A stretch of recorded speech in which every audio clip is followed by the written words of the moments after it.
Hi, it just turned 12 o'clock and we are ready to start with today's event. First of all, as this is the first event here in 2022 on the HC Andersen platform, I would like to wish you all a happy new year. My name is Rasmus Køjborg, and on behalf of HC Andersen Capital, I would like to welcome you to today's event. A few months ago, we did a deep dive on DFDS Mediterranean division, and today we'll dig into another one of the major divisions in DFDS, that's the logistics division. So with me today to tell us more about this part of the business, I have the pleasure of welcoming Executive Vice President for Logistics Divisions in DFDS, that is Niklas Andersen. So a warm welcome to you to start with, Niklas. Thank you, Rasmus, and thank you for allowing us to deep dive a little bit more into the logistics division and part of DFDS. So the next half an hour we'll have this. The content is that we will do an short overview of DFDS, but also overview of logistics. Then into the business area of dry goods, cold chain, priorities for 2022, and then a Q&A session in the end as well. 10-15 minutes Q&A session. So to start with, DFDS is divided into two different divisions. We are where we have ferry services, and very simplified, it is everything that happens on the water and port terminals. That is handled by the ferry division. If you turn over to the logistics division, that's logistic solutions, simplified again, everything on land except port terminals. I'll come in a little bit further into details of that, but that's very simplified. For the DFDS group, the ferry and logistics network is that we're looking now on the outlook for 21. We have a revenue of 17 billion Danish, EBITDA 3.3 to 3.5, 10,000 employees with the recent acquisition of HSF, 27 ferry routes, including 9 passenger routes, 8 port terminals, and 60 plus logistics locations. If we look a little bit further down into the logistics network, you can see, of course, there's a pretty hard concentration on Northwest Europe, and that's, of course, with the legacy of the different ferry routes we have, where we're built on logistics and that, and have an integrated logistics solution, supply chain from A to Z. And of course, from the HSF acquisition, we see a lot of the additional logistics locations as well.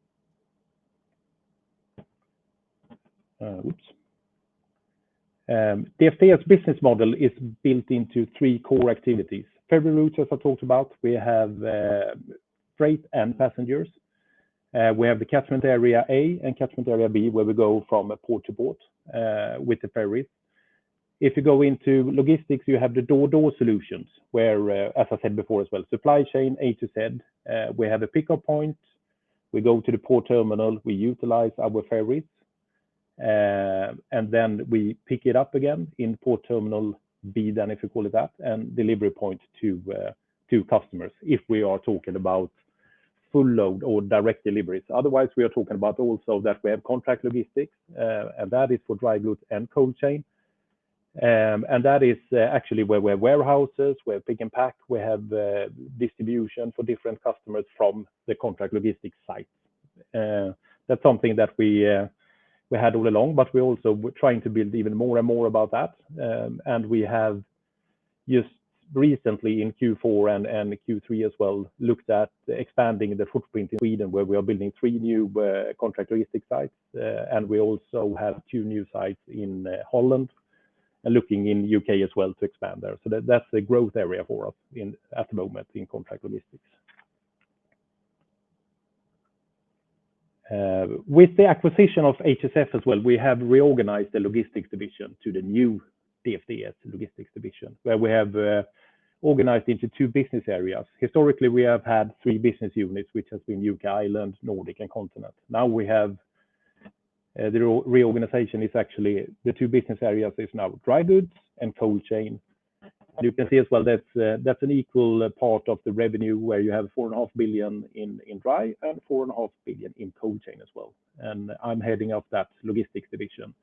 As cross-functional functions, we have sustainability, which is high on the agenda, and we'll come into that a little bit more later.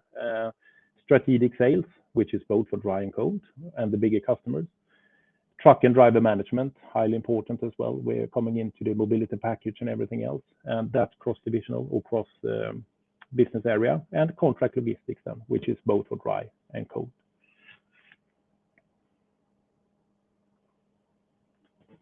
Key figures for logistics division.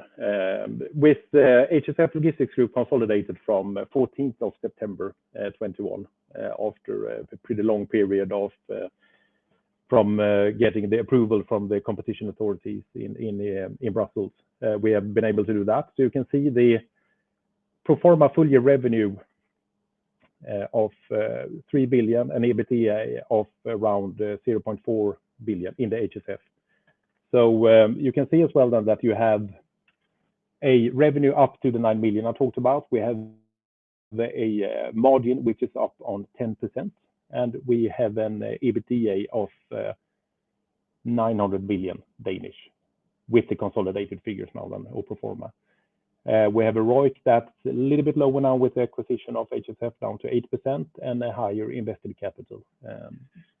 But a good step for us to do this. Trying to dive in a little bit more into the different areas we have. So if we start with the dry goods, that's historically what we have as well, and supporting the ferry lines. Strong focus on Northern Europe. It's forwarding on full and part loads, mainly asset-light business model, where we have subcontractors doing the transport for us. We own some equipment, but a little bit more asset-light than the cold chain.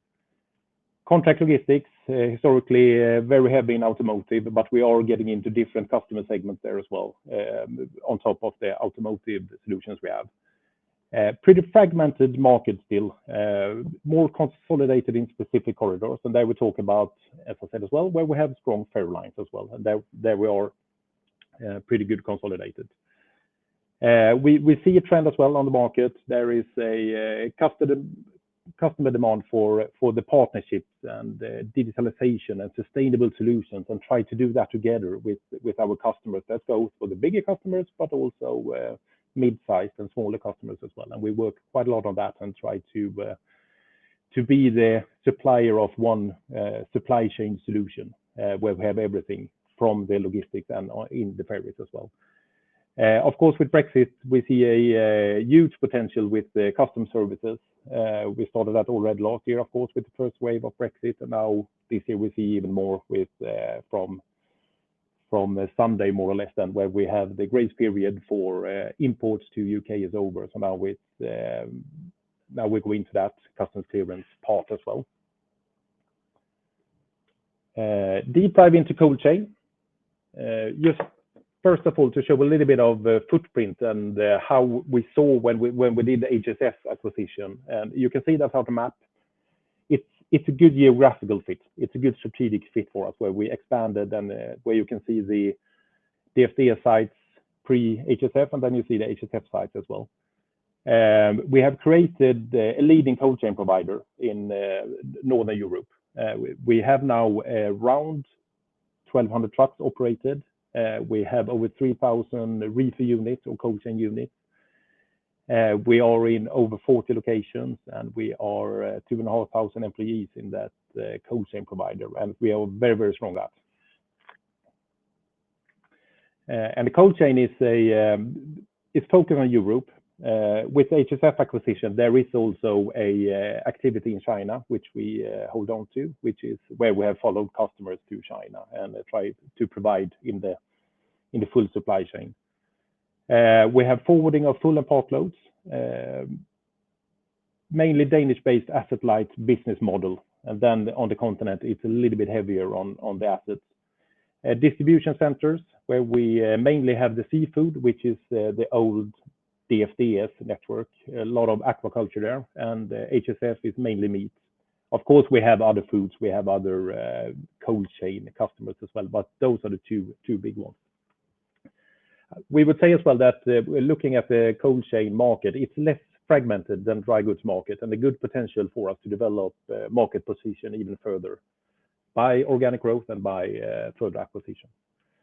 Yet again here, customer demands rising for partnerships, digitalization, and sustainable solution. That's the drive we see more or less from all our customers. And maybe we've seen it for quite a period in the Nordics, but now we see it from the total European customer network as well, a lot on that. Yet again, custom service with further growth potential, as I said on Friday, that goes the same for cold chain as well. So the integration of HSF Logistics Group is on track. We, as I said, 14th of September, we signed and took it over, integrated to DFDS. So we've done the first 100 days. We're happy with the first 100 days and integration and the work we've done there, and with all the good colleagues who have been working very, very hard with that.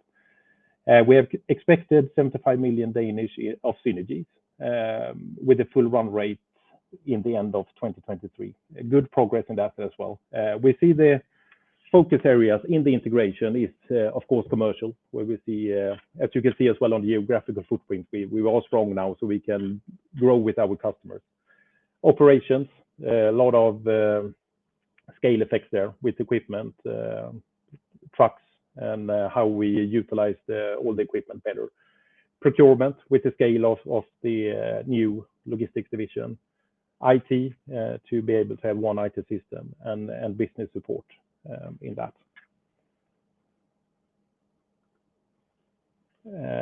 The priorities, as I mentioned as well, for 2022 is, of course, extremely important to continue the good path of integrate HSF Logistics Group successfully. That goes on this year and up until in 23 as well. Good progress, but extremely important. Manage the supply chain cost pressure. You probably have seen it, but there's been lack of drivers. There's a congestion in the whole supply chain, which has cost a lot of the forwarders of money, and we just need to manage that. Increase sustainable offerings. We've been first movers as well on getting electrical trucks.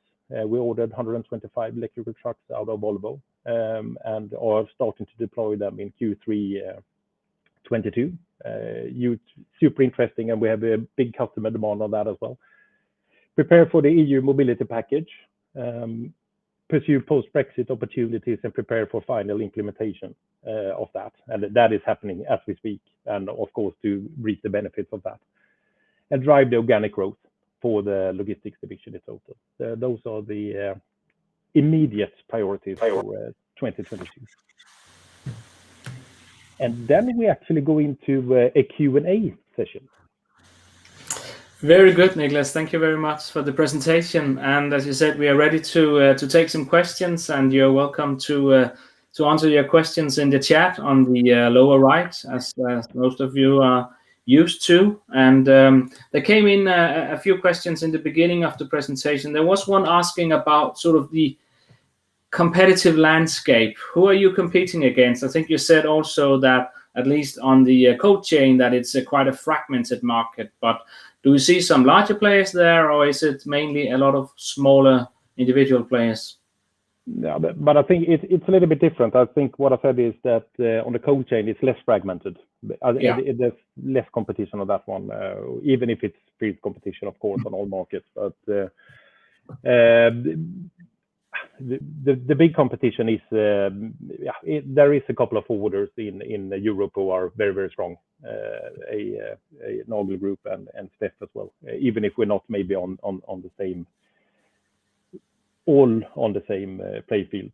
On the dry one, there is more. There we have the huge ones, of course, with integrated logistics, but also smaller ones. So it goes very much into the different geographies where you see the different competition. But that's more of a mix of the smaller ones and the big dragons.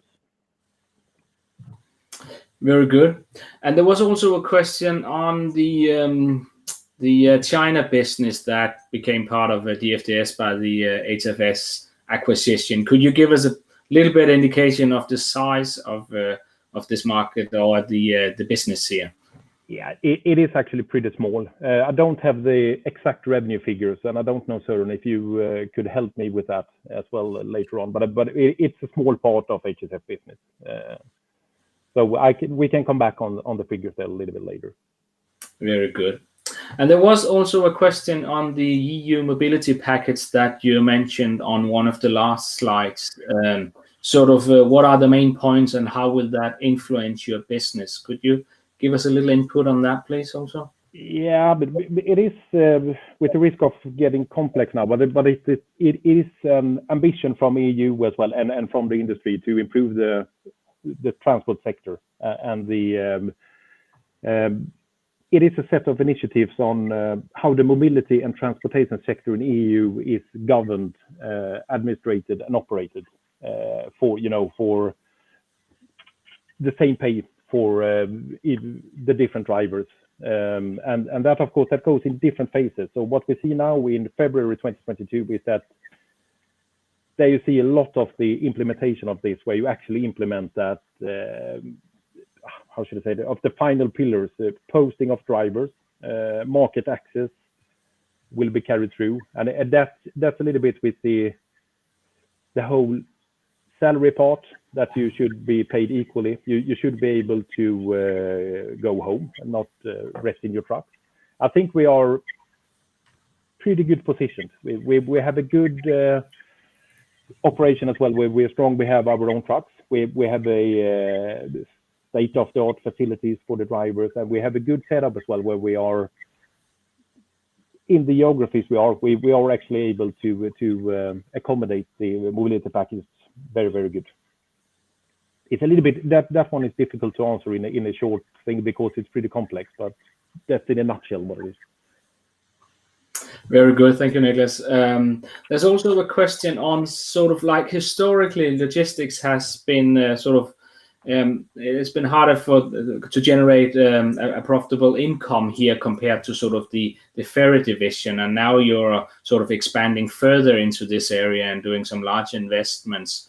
Could you touch upon that, on the synergy part, and also, you mentioned earlier the 75 million in synergies. How are these to be harvested, and how are things looking forward?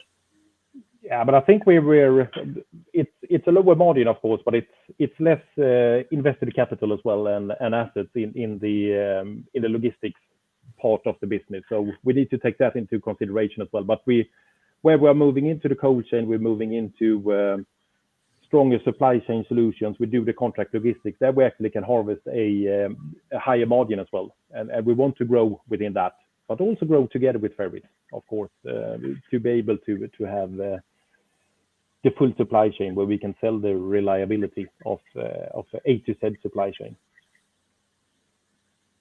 Very good. And there's also a question regarding the Turkish lira and the currency risk here. I don't think you're much into that, Niklas. I think I'll refer to, we did a deep dive, as I said at the beginning, on the Mediterranean back in 2022. It can be found on our YouTube platform, and I think I'll refer to that one on the currency risk, as we touched upon that in that deep dive. And there's also one on the sort of like the biggest challenges for the logistics business in 2022. Is that sort of like the integration of HSF, or do you see other risks that could emerge? Yeah, but I think it is a mix, of course, of the mobility package. We need to navigate that right and get that in order when it's implemented. It is the bottlenecks in the supply chain, where you see a UK where it's been pretty hard to find drivers. Now we see that is coming to the rest of Europe as well. So just to get the supply to work. Now we've been fortunate to have our own trucks and be able to fill the supply, but I think that's a challenge. And of course, Brexit. What is happening with the Brexit and everything else? Very good. And there's also a question on the sort of the demand for partnership. How does that affect your business in terms of risk exposure, growth potential, etc.? Because I guess there must be when you are taking sort of part of the client's job, you're getting a little bit of risk if you're not able to sort of, with these supply chain disruptions as we've seen. I guess you're also taking on a bit of risk. Of course, you're probably earning a better margin, but it's also with a bit of risk. Is that correct understood? Yeah, but of course there is a little bit of risk as well, but we really try to mitigate that risk by having our own assets, our own drivers, and we are starting driver academies for drivers. We actually educate drivers as well to put into our trucks. So I think we are pretty well positioned when it comes to that, and we're more able to do things now with our partners as well and customers where we have a strategic partnership with them. And I would say as well on partnerships, and maybe that comes in a little bit to the sustainability, but we also need to partner up with our colleagues in the business or competitors, because to be able to have a sustainable logistics solution within 10 years, we need to help each other to fill empty legs, to be more innovative when it comes to that as well. And there's also a question that goes upon that. It looks like the HSF Logistics is much more manpower heavy than your own sort of cold chain business. Then is that where some of the synergies could potentially come from also? And we actually have seen the synergies is more of a commercial synergies that we can give an even broader portfolio of products to our customers, and to be able to do that. We haven't looked at the, to have less manpower in some of the activities, and of course, if you look at DFDS old cold chain as well, that's much smaller. So I'm not sure that HSF is much more manpower heavy than the old DFDS cold chain. But of course, the cold chain in total is more manpower heavy. Very good. And there's also a question, and also looking at this map, you can say it's very sort of Northern Europe and UK focused. Is there room for expansion further into Europe? It seems like you have a little hub in Spain, but I guess that's when you look south, at least it's the only one. Would you see some opportunities there? Definitely, both organic growth, and we follow our customers, of course.